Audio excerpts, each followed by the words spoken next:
Hello YouTube family, कैसे आप सभी? उम्मीद है अच्छे होंगे। तो मैं एक बार फिर से हाजिर हूँ आप सबके लिए एक नए वीडियो के साथ। तो वीडियो स्टार्ट करने से पहले मैं चाहूँगा जितने मेरे नए व्यूअर हैं जो वीडियो देख रहे हैं मेरे इस चैनल को, जिसका नाम है टेक मैथ बाय सुभाष गौरव, इसको पहले आप सब्सक्राइब कर लीजिए प्लीज़। साथ में इसको लाइक भी करिए, कमेंट भी करिए, शेयर भी करिए। उम्मीद है ऐसे ऐसे और भी नए नए वीडियो लेकर मैं आता रहूँगा आप सबों के बीच में। और मेरा प्रयास है कि मैं इस वीडियो के माध्यम से सभी बच्चों को मैथ और साइंस के कुछ टर्म को समझाता रहूँगा। तो मैं इस वीडियो को स्टार्ट करने जा रहा हूँ और ये वीडियो जो है मैथ के एक पार्ट त्रिकोणमिति ट्राइगोनोमेट्री के लिए है। जैसा कि आपको पता है पिछले वीडियो में मैंने आप सबों के लिए इसका इंट्रोडक्शन क्या होता है त्रिकोणमिति के बारे में बताया। फिर नेक्स्ट वीडियो मैंने बताया आपको कि टी रेशियोज त्रिकोणमितीय अनुपात या निष्पत्तियां किसे कहा जाता है। तो आप पढ़ें कि निष्पत्तियां 6 होते हैं, ट्राइगोनोमेट्रिकल रेशियोज 6 होते हैं, जिनका नाम sine theta, cos theta, tan theta कहा जाता है। और इन तीनों का व्युत्क्रम रेसिप्रोकल, साइन के लिए कॉसेक इसका उल्टा होता है, कॉस का व्युत्क्रम सेक होता है, टैन का व्युत्क्रम कॉट होता है। और इसका क्या मान है यहाँ दिया गया है, साइन का मान b/h, कॉसेक का मान h/b, उल्टा करके कॉस का मान b/h, इसका उल्टा सेक का मान h/b, टैन का मान p/b और इसका अपोजिट कॉट का मान b/p होता है। इसके साथ साथ आपको बताया गया था पिछले वीडियो में कि समकोण त्रिभुज में किसी नियत कोण थीटा के लिए सामने वाली भुजा को लंब कहा जाए, सबसे लंबी भुजा को कर्ण कहा जाता है, शेष बचे भुजा को आधार यानी बेस कहा जाता है। और इन तीनों भुजाओं में एक रिलेशन होता है, एक संबंध है, जिस संबंध को हम पाइथागोरस बोधायन थ्योरम कहते हैं। पाइथागोरस एक यूनानी मैथमेटिशियन थे, फिलोसोफर थे, साथ ही बोधायन एक इंडियन मैथमेटिशियन थे। और उन दोनों के द्वारा एक संबंध रिलेशन दिया गया था जिसमें P और B और H का क्या रिलेशन है। तो रिलेशन के हिसाब से आप पढ़िएगा, कर्ण का वर्ग बाकी दोनों लंब और आधार के वर्गों के जोड़ के बराबर होता है। इसी रिलेशन से तैयार होता है H का मान, P का मान और B का मान। तो यह मान भी यहाँ लिखा गया है। आपको हो सकता है क्वेश्चन में P और B दिया हो तो आप इसके आधार पे H का मान निकाल सकते हैं, या H और B दिया हो तो P निकाल सकते हैं, H और P दिया हो तो B ज्ञात कर सकते हैं। तो ये संबंध आपको याद रखना है। साथ ही यह निष्पत्तियां तो 6 है, इनका मान याद रखना है। अब नेक्स्ट बात करते हैं इसके क्वेश्चन कैसे आते हैं। तो किसी भी बोर्ड से संबंधित विद्यार्थी होंगे, अगर वो क्लास 10 में पढ़ रहे होंगे, उनके लिए वीडियो बहुत ही लाभदायक होगा। क्योंकि आपको किसी बोर्ड के होंगे तो 10th के सिलेबस में यही आपका प्राइमरी जो नॉलेज है वो दिया गया है, जिसमें आपको निष्पत्तियां सीखना है। और इस निष्पत्तियां से कैसे हम किसी का मान ज्ञात करते हैं ये एग्जाम्पल समझेंगे। तो देखते हैं इसके एग्जाम्पल को। सबसे पहला एग्जाम्पल यहाँ लिखा गया है, यदि साइन थीटा बराबर 3/2 हो तो थीटा के अन्य सभी त्रिकोणमितीय अनुपात ज्ञात करें। मतलब आपको साइन का मान दिया गया है, निष्पत्तियां होते हैं 6, यही 6 अनुपात हैं, निष्पत्तियां हैं, जिनमें से साइन का मान दिया गया है। तो अन्य सभी करने का मतलब है साइन को छोड़कर बाकी पांचों। तो अगर साइन का मान दिया गया तो बाकी पांचों का मान कैसे ज्ञात करते हैं, इसके लिए आपको ध्यान ये रखना है। अगर इसका आपको सॉल्यूशन दिया जाए तो आपको दिख रहा है कि साइन थीटा का मान क्या दिया है बच्चों, तो √3/2 ये दिया गया है। तो सबसे पहले आपको याद रखना है कि साइन का मान क्या होता है। तो साइन का मान P/H होता है। इसका मतलब ये जो अनुपात है √3/2, यह P और H का वैल्यू है। आप समझ सकते हैं कि P का मान आपका √3 होगा, H का मान 2 होगा। जैसा कि पता है समकोण त्रिभुज में 3 भुजा होती है, H, P और B, जिनमें से आपको P और H का मान दिया गया है। तो शेष तीसरी भुजा B जो आपको नहीं दिया है, तो B का मान हम इस संबंध से निकालेंगे। तो आपको दिख रहा होगा B का मान यहाँ लिखा गया है। तो सबसे पहले हम b का मान निकालते हैं। तो b का मान क्या लिखा गया बच्चों? b का मान लिखा गया है root under h square minus p square, h square minus p square. पता चलेगा h का मान कितना रखा जाए, तो h का मान यहाँ दिया गया है 2, तो आप यहाँ रखेंगे 2 का स्क्वायर माइनस फिर p का मान यहाँ रखा गया है रूट 3, तो मान बैठाने के बाद रूट 3 का स्क्वायर करेंगे। तो आप बताइए 2 का स्क्वायर कितना होता है बच्चों? तो 2 का स्क्वायर होता है 4 और माइनस रूट 3 का स्क्वायर कितना होता है? ये होता है 3। कैसे? तो रूट 3 का स्क्वायर का मतलब है आप रूट 3 को रूट 3 से गुना करेंगे, इसका वैल्यू आप कर सकते हैं 3 गुना 3 रूट में आएगा और इसका वर्गमूल निकालने के लिए सिर्फ आप 3 कर सकते हैं, क्योंकि यहाँ 2 का जोड़ा बन चुका है। इस तरीके से रूट 3 का स्क्वायर 3 हो गया और इसको घटा के लिखिएगा रूट 1 आएगा, इसका वैल्यू आपको 1 मिलेगा। इस तरह से क्या मिला? तो आधार का मान b का मान आपको 1 हो गया। अब आपको p पता है नहीं, h पता है नहीं और b भी ज्ञात हो चुका, तो आप बाकी सभी अन्य सभी जितने भी है निष्पत्तियां आप ज्ञात कर सकते हैं। चलते हैं, सबसे पहले cos का मान निकालते हैं। cos थीटा का मान b/h होता है, तो आप b पहले से b का मान यहाँ आप ज्ञात किए हैं 1 और h का मान आपका दिया गया है 2। इस तरीके से cos का मान निकल गया। पुनः आप tan का मान निकालेंगे, tan का मान p/b होता है, यह संबंध यहाँ लिखा गया है tan का मान p/b, ठीक है। तो p का मान कितना है? p का मान यहाँ रूट 3 है और b का मान कितना निकाले हैं? b का मान 1 निकाले हैं। रूट 3/1 को आप केवल रूट 3 भी लिख सकते हैं। चलिए नेक्स्ट बात करते हैं, ये cos हो गया tan हो गया, फिर बात करते हैं cosec का, फिर sec का, फिर cot का। तो cosec थीटा, cosec का मान क्या होता है? cosec का मान h/p होता है, फिर वहां h का मान कितना दिया गया है? तो 2 और p का मान कितना दिया गया है? रूट 3। इस तरीके से cosec का मान 2/√3। वैसे ही अगर आपसे पूछा जाए sec का मान कैसे निकालेंगे, तो sec का मान दिया गया है h/b, फिर h का मान कितना रखिएगा? h का मान यहाँ 2 रखिएगा और b का मान कितना रखिएगा? तो b का मान आप निकाले हैं 1 रखिएगा। 2/1 का मतलब है सिर्फ आप 2 है, 2 लिख सकते हैं। अब बच गया कौन सा? लास्ट आपका पांचवा निष्पत्ति जो बचा हुआ है cot थीटा। तो cot का मान कैसे निकालेंगे? cot का मान होता है b/p, जहां b का मान कितना दिया? 1, जहां निकाले b का मान 1 और बाय p का मान कितना दिया था? p का मान दिया था √3। इस तरीके से cot का मान हो जाएगा 1/√3।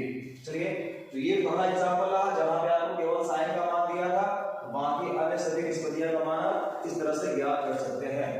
चलिए नेक्स्ट बात करते हैं एग्जांपल के लिए, और वह एग्जांपल कहता है,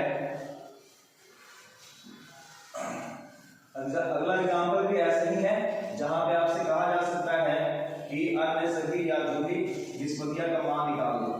तो इसके लिए किसी एक का मान दिया जा सकता है। जैसे एक क्वेश्चन आ सकता है, सेकंड एग्जांपल देखा जाए, कर सकता है क्वेश्चन यदि √3 tan थीटा = 1 है, तो आपको ज्ञात करना है, तो ज्ञात करना है sin स्क्वायर थीटा और माइनस cos स्क्वायर थीटा का मान बताइए क्या होगा, ऐसा पूछा जा सकता है। क्वेश्चन एक हो सकता है। तो सबसे पहले और क्या करना है कि आपको किसका मान दिया गया है, यहाँ देख रहे हैं √3 × tan = 1 है, तो आप यहाँ से tan का मान निकाल सकते हैं और tan का मान निकालेंगे तो एक अनुपात के रूप में मिलेगा, p और b के रूप में मिलेगा। जब p और b ज्ञात हो जाएगा तो आप यहाँ से h का मान निकालेंगे, फिर h का मान निकाल करके sin और cos का मान निकाल करके यहाँ बैठा सकते हैं, तो आपका ये पूरे व्यंजन का मान, एक्सप्रेशन का मान निकाला जा सकता है। चलते हैं इसको करते हैं। तो क्वेश्चन में क्या दिया है, क्योंकि दिया हुआ है √3 tan थीटा = 1, यहाँ से सॉल्व करके आप tan का मान निकालेंगे। tan थीटा = क्या हो जाएगा? 1/√3, क्योंकि यहाँ पे √3 जो है इंटू में है, इधर आएगा तो भाग में हो जाएगा 1/√3। इस तरीके से tan का मान क्या होता है? p/b होता है, तो ये p हो गया और b हो गया। p का मान 1, b का मान √3, बच गया कौन? तो फिर आप h का मान निकालिए, h बचा हुआ रह गया। h का मान क्या होता है? p² + b²। अब मान बढ़ाइएगा, p का मान कितना दिया है? तो 1, फिर 1 का स्क्वायर और माइनस प्लस, और b का मान कितना दिया है? √3 का स्क्वायर। चलते हैं, 1 का स्क्वायर कितना होगा बच्चों? 1 का स्क्वायर 1 प्लस √3 का स्क्वायर 3, आपको मिलेगा दोनों जोड़ने से 4 का स्क्वायर रूट आप 2 निकाल सकते हैं। इस तरीके से h का मान क्या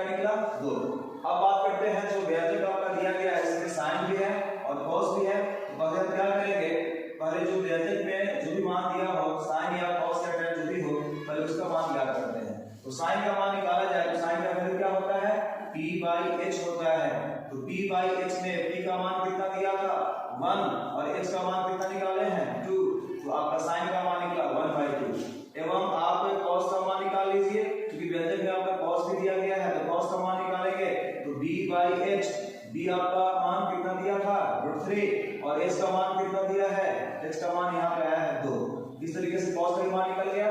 अब आप क्या लिखेंगे, आपको किसका मान चाहिए था, तो आपका जो व्यंजक था, जो एक्सप्रेशन था, व्यंजक दिया गया था sin square theta minus cos square theta.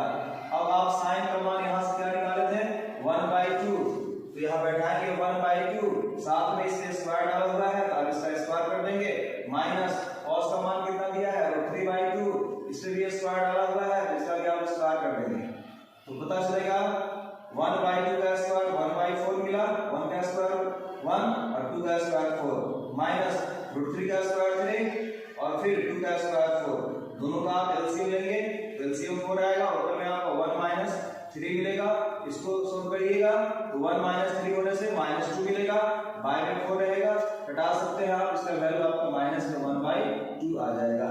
इस तरीके से आपका वैल्यू क्या निकला sin square minus cos square theta का मान माइनस में 1/2 आ गया। तो उम्मीद है इस समझ में आया होगा, ये क्वेश्चन यही था। नेक्स्ट बात किया जाए अगले क्वेश्चन के लिए, और वह एग्जांपल क्या हो सकता है बच्चों, तो अगला एग्जांपल ऐसे ही बनने वाला है और वह भी आपका टी रेशियो से जुड़ा हुआ है। वह क्वेश्चन है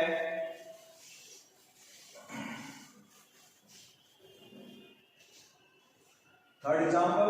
क्वेश्चन कर सकता है यदि 4 tan a = 3, 4 tan a = 3 देख कर सकता है, सिद्ध करे कि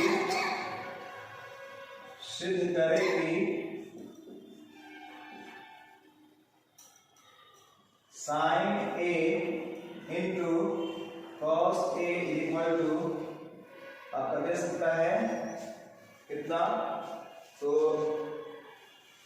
12 ये दे सकता है। चलिए तो बात करते हैं कि कैसे सोल्व होगा।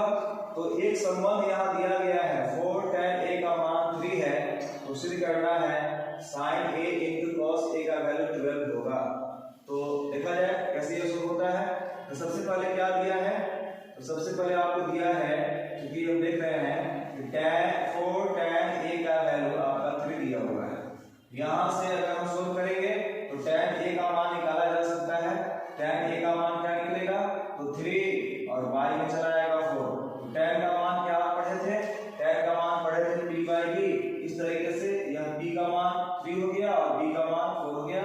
बच गया कौन, h का मतलब कर्ण है, तो कर्ण का मान निकाला जाएगा फिर से इस संबंध से, √p² + b²। तो आप मान बढ़ा सकते हैं, p का मान कितना 3 का स्क्वायर और प्लस b का मान कितना 4, तो 4 का स्क्वायर। अब बताइए 3 का स्क्वायर क्या होगा, 3 का स्क्वायर तो फिर ये 9 होगा, प्लस 4 का स्क्वायर ये 16 होगा, दोनों को आप जोड़ेंगे 25 आएगा स्क्वायर रूट में, 25 का स्क्वायर रूट 5 होता है। इस तरीके से कर्ण का मान क्या निकला 5 निकला। अब आपको सिद्ध क्या करना है, तो सिद्ध करना है इसके लिए जो LHS है, जो माया पक्ष है, इसने आपको साइन और कॉस दिया है, तो पहले हम क्या करेंगे, इस तरीके से हम साइन का मान निकालेंगे। तो साइन का मान p/h होता है, जहां से आपको p का मान क्वेश्चन में आपको 3 दिया था और h का मान क्या दिया था, तो यहाँ निकाले हैं 5। पुनः cos का मान निकालिएगा, तो cos का मान क्या होता है b/h, जहां b का मान कितना दिया था 4 और h का मान 5। तो आपका जो क्वेश्चन में जो बाह्य पक्ष में आपका साइन और कॉस दिया था वो आप निकाल चुके।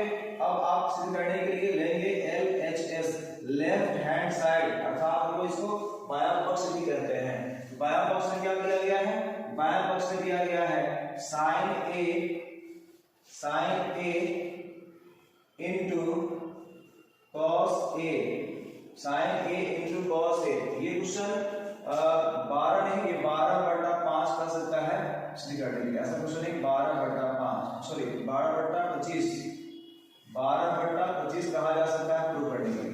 तो चलते हैं, इसका बाह्य पक्ष क्या दिया था sin a into cos a, तो तो अब यहाँ पे मान बैठाया जाए तो पता चलेगा साइन ए का मान आपने निकाला 3/5 और फिर यहाँ इंटू है तो इंटू कर देंगे।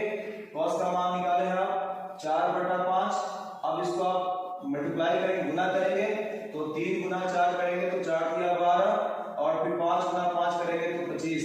इस तरीके से जो सिद्ध करना था 12/25 आपको मिल चुका। ये आपका हो गया RHS।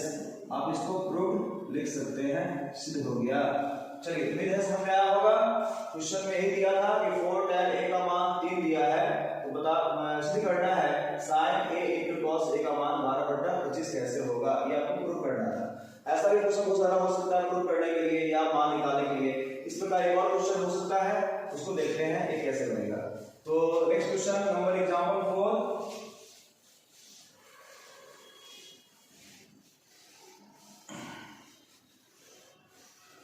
अगला क्वेश्चन बच्चों ऐसा हो सकता है, ये भी काफी इंपॉर्टेंट क्वेश्चन है, जिसमें कहा जा सकता है कि यदि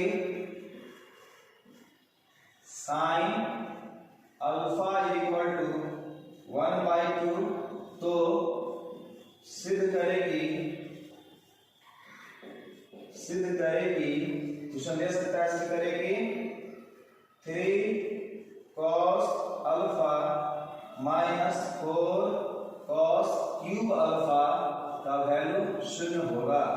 यह आपको कहा जा सकता है सिद्ध करने के लिए 3 cos alpha -4 cos cube alpha का मान 0 कैसे होगा, इसको सिद्ध करना है। इसके लिए आपको साइन का मान दिया है। तो जैसा कि पहले से आप देख रहे हैं कि किसी एक निष्पत्तिया का मान दिया है और उसी के यूज से, उसी के प्रयोग से बाकी हम निष्पत्तिया का मान निकाल करके किसी व्यंजक का मान निकाल सकते हैं या किसी व्यंजक के दोनों पक्षों को सिद्ध कर सकते हैं। तो यहाँ क्या दिया गया है, तो यहाँ दिया गया है साइन के पद में साइन अल्फा का मान 1/2। तो आप जैसा कि पढ़ चुके हैं साइन का वैल्यू क्या होता है p/h। यहाँ से आप समझेंगे ये p का मान हो गया 1, h का मान हो गया 2, h का मान हो गया 2। तो ये p का मान 1, h का मान 2, तो बच गया कौन, तो बचा भाग रह गया आपका p और h के अलावा b। तो आप b निकालेंगे, बेस निकालेंगे रूट अंडर इस फॉर्मूला से h² - p²। अब मान बैठाया जाए, h का मान कितना है बच्चों, यहाँ 2 डालेंगे, 2 का स्क्वायर माइनस p का मान कितना है तो 1, 1 का स्क्वायर, 2 का स्क्वायर कितना होता है 4 माइनस 1 का स्क्वायर 1, घटा के निकालेंगे, इसका मान निकलेगा 3 और 3 का वर्गमूल पूरा नहीं निकलेगा, इसलिए इसको ऐसे ही छोड़ दिया जाए, अर्थात b का मान हो गया आपका √3। अब आपको क्या करना है, जो क्वेश्चन में आपका जो बायां पक्ष दिया गया है LHS, इस साइड में आपको दिख रहा है cos का मान आपको यहाँ पे पता करना है। तो पहले हम cos अल्फा का मान निकालते हैं। cos का मान क्या होता है b/h होता है, जहां से आपको b का मान कितना आया है √3 और h का मान कितना दिया था 2। इस तरीके से cos का मान जब निकल गया, अब इस वैल्यू को आप इस बायां पक्ष में डालेंगे तो यहाँ 0 के बराबर सिद्ध हो सकता है। इसके लिए पहले हम लेते हैं LHS। फिर से बायां पक्ष क्या दिया था आपका, दिया गया है 3 cos alpha -4 cos cube alpha, जिसका मान दिखाना है 0 के बराबर। इसका दायां पक्ष राइट हैंड साइड आपका 0 दिखाना है। तो मान बैठाते हैं 3 और cos का मान कितना आया था √3/2, यहाँ बैठा देंगे √3/2, यहाँ इंटू का साइन है तो आप इंटू दे सकते हैं या ब्रैकेट दे सकते हैं।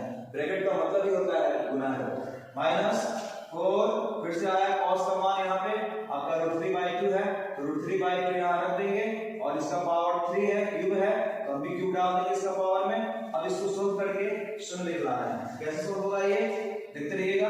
आप इन दोनों को गुना कर सकते हैं, क्योंकि इस पे रूट नहीं है और इस पे रूट है, तो गुना में सिर्फ ऐसे लिखा जाएगा 3√3 बाई आपका 2 रह गया -4 और ये इंटू है तो इंटू रह गया आपका √3 का क्यूब का मतलब है कि √3 का पावर जब 3 डाला हुआ है क्यूब, इसका मतलब है कि √3 गुना √3 3 बार गुना करेंगे तो √3 में √3 से गुना करेंगे तो 3 मिलेगा और बाकी रह जाएगा आपका √3। इसका मतलब इसको करने से आपका 3√3 आएगा, बट्टा में आप 2 का क्यूब करेंगे तो 2 का क्यूब का मतलब होता है 2 को आप 3 बार गुना करेंगे, 2 गुना 2 गुना 2, 2 दूना 4, 4 गुना 8 आप कर सकते हैं। 2 का क्यूब 8 कर देंगे। अब क्या करेंगे, सोल्व करेंगे। तो आप 4 से इस 8 को घटा सकते हैं 2 बार में। आपको मिला क्या, यहाँ रह गया 3√3/2 और माइनस में यहाँ रह गया 3√3/2। आप देख पा रहे हैं दोनों सेम संख्या है, सेम पद है, एक प्लस में एक माइनस है, तो घट करके यह मान 0 हो जाएगा। और ये आपका हो गया RHS जो आपको प्रूव करना था। इस तरीके से आप दिखला दिए कि 3 cos alpha minus 4 cos cube alpha का मान 0 होता है। उम्मीद है ये वीडियो आपको समझ में आया होगा। और ऐसे बहुत सारे एग्जाम्पल और भी हैं, तो नेक्स्ट वीडियो में आपको और भी नए नए एग्जाम्पल के साथ हम हाजिर होंगे और बहुत सारे ऐसे क्वेश्चन होंगे जो आपके माइंड में होंगे। तो आप अपने कमेंट बॉक्स में आकर के आप उस वीडियो को उस क्वेश्चन को आप डाल सकते हैं। मेरा प्रयास रहेगा मैं अगले वीडियो में उस क्वेश्चन का सॉल्यूशन निकाल करके एक नया वीडियो तैयार करके आपको दे सकूं। चलिए तब तक के लिए धन्यवाद, जय हिंद।